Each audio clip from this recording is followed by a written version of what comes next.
Good day, Tibag High School Grade 9 learners. Are you ready to learn something new today? Let me remind you, be aware of unintentional injuries. I am your teacher for today, Ma'am Michelle Garcia.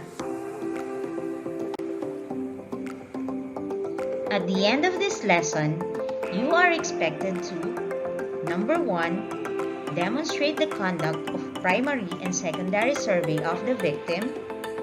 Number 2, assess emergency situation for unintentional injuries.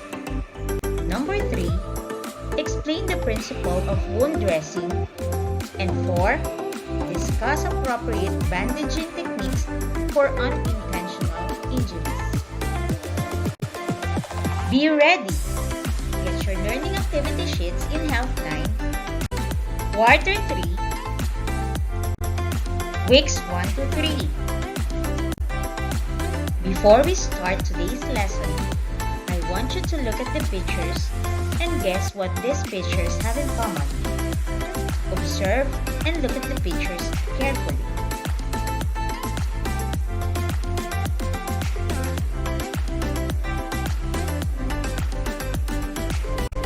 You're right! These pictures are examples of unintentional injuries. Now, I want you to think of something. In what way can you help a person who suffered from an unintentional injury? Learning about unintentional injuries, we must first learn the meaning of first aid. What is first aid? First aid is an immediate and temporary care given to a person who suddenly gets ill or injured. It includes self-help and home care if medical assistance is not available or delayed. To be a good first aider, we must possess these characteristics. Number 1,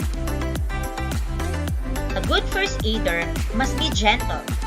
He does not cause pain and panic. Number 2, a good first aider should be observant. He must notice all signs. Also, a good first aider is resourceful. He makes the best things at hand. He must also be tactful. He does not frighten the victim. And a good first aider must be sympathetic. He comforts and reassures the victim. Now let's proceed to the principles of first aid. Let us first learn about the do's. Number 1, do stay calm. Number 2, do reassure and comfort the victim. Third, do check for medical bracelet indicating the condition such as epilepsy or diabetes. 4, do loosen any tight clothing. And 5, do keep the victim covered to reduce shock. Now let's proceed to the don'ts. Number 1, don't give food or drinks to an unconscious person. And second, don't move an unconscious person unless you need to place him or her in the recovery position. In every situation that happens with us, we must know how to manage and lessen the injured person. Give them immediate action and call help. We should also know the steps in assessing emergency situations when it happens. Whether we like it or not, crisis circumstance happens everywhere, regardless of the place we live in.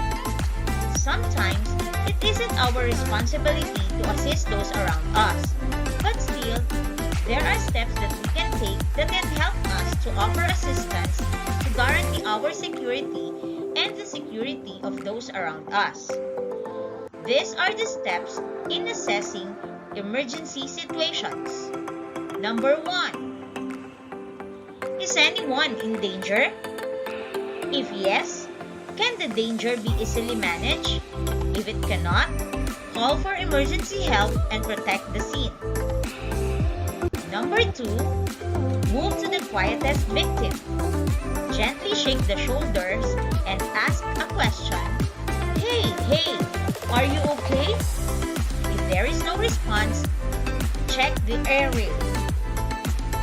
The third step is open the airway. Do the head tilt chin lift method. Remove any obstructions present, then gently tilt back the head. Number 4, check for breathing. And number 5,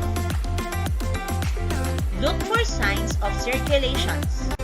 If the victim is a child or an adult who has suffered from drowning or accident, proceed directly to CPR. Oh, reminder, just make sure you have knowledge in doing the CPR. You can also look for signs of life such as movement and normal skin color for a few seconds. In assessing the emergency situation, we need to get first the victim's vital signs before we take the proper action. What is vital signs? Vital signs are measures of various physiological statistics taken in order to assess the most basic body functions.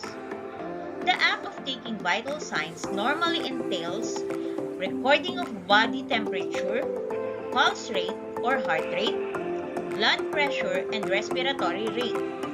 Before, airway, breathing, and circulation, or the ABC, are mnemonics for essential steps used by both medical and professional first aiders when dealing with patients. But from ABC, we now use CAB for CPR. C for compression. A for airway. B for breathing. We also need to know the difference between signs and symptoms so we can be aware of the actions that we will take when conducting physical examination, specifically ways on how to do it when giving first aid. What is signs and what is symptoms? Signs are details discovered by applying your senses, sense of sight, touch, hearing, and smell. Examples of these signs are bleeding, swelling, and deformities, while symptoms are sensations that the victim feels or experiences and may be able to describe. Some examples of these symptoms are vomiting, heat, and impaired sensation. There are two ways to conduct physical examination when giving first aid. The first one is called the primary survey. Primary survey is when the victim is unconscious and to find out and immediately treat life-threatening conditions. Then, the secondary survey is used when the victim is conscious or has revived. It is also very important for us to know the proper bandaging in giving first aid. A carelessly or improper applied bandage can cause discomfort to the patient. It would also expose to the danger of infection. Now, let us learn what is dressing. Dressing is a piece of sterile cloth that covers wound to prevent infection or bleeding. For us to learn the techniques in applying a dressing, watch this video that I'm gonna show you.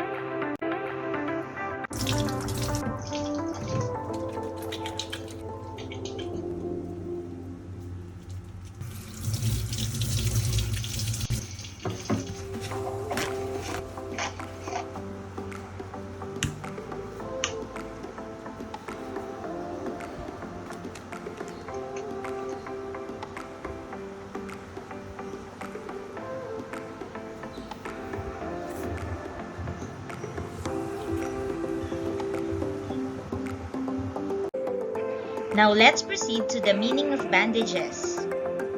What is bandages? Bandages are used to apply pressure to bleeding, for covering wound and burns, and provide support immobilization for broken bones, sprains, and strains.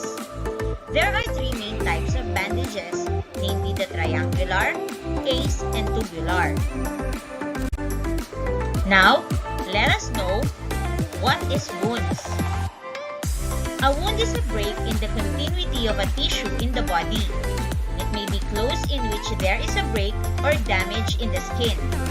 It is also called hematoma. A wound may also be an open wound in which there is a break in the skin. To know more about wounds, let us enumerate them one by one. The first kind of wound is called puncture. It is a piercing wound caused by nails, needles, and other pointed objects. The second type of wound is called abrasion. It is caused by rubbing or scraping the skin against a rough surface. Next, we have incision. It is a cut by a knife, broken glass, or any sharp objects. The fourth type of wound is called laceration. It is a blunt breaking or tearing of soft tissues, usually resulting from mishandling tools or other accidents. The last type of wound is called avulsion. It is a forcible tearing or partial tearing away of tissues. I hope you got all you need to learn today. For your activities, please answer the following on a one whole sheet of paper. Answer activity 4, fill me in. Identify the following words related to different and intentional injuries. Also, answer activity 5, fill me. Complete the unfinished statements and answer the process questions that follow. Then answer activity 6, be a first aider. Analyze and give the immediate and appropriate action under the given situations. Also, do not forget to answer the assessment. Letter A, choose the letter of the correct answer and write it on a separate sheet of paper. Letter B, modify true or false. Write true if the underlined word or words make the statement correct, and if it is false, change the underlined word or words to make it correct. I hope you learned something today. Once again, I am Ma'am Michelle Garcia, your MAPE teacher. Thank you for listening. God bless and keep safe.